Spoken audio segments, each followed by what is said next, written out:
Hey gang, Poppy here. Caffeine BS for August 5th, 2019. It's hot again. Freaking hot outside.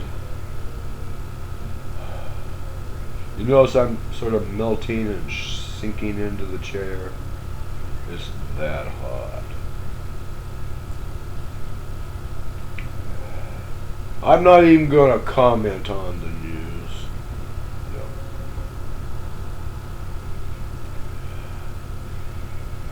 The news the last 3 days is totally disgusting me.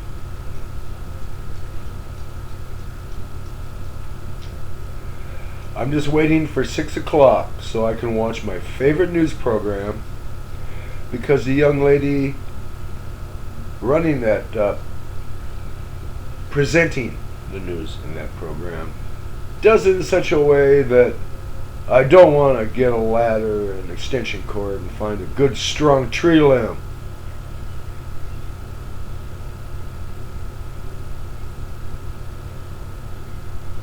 Otherwise, I couldn't watch the news. Because the stuff people do that ends up in the news is totally disgusting.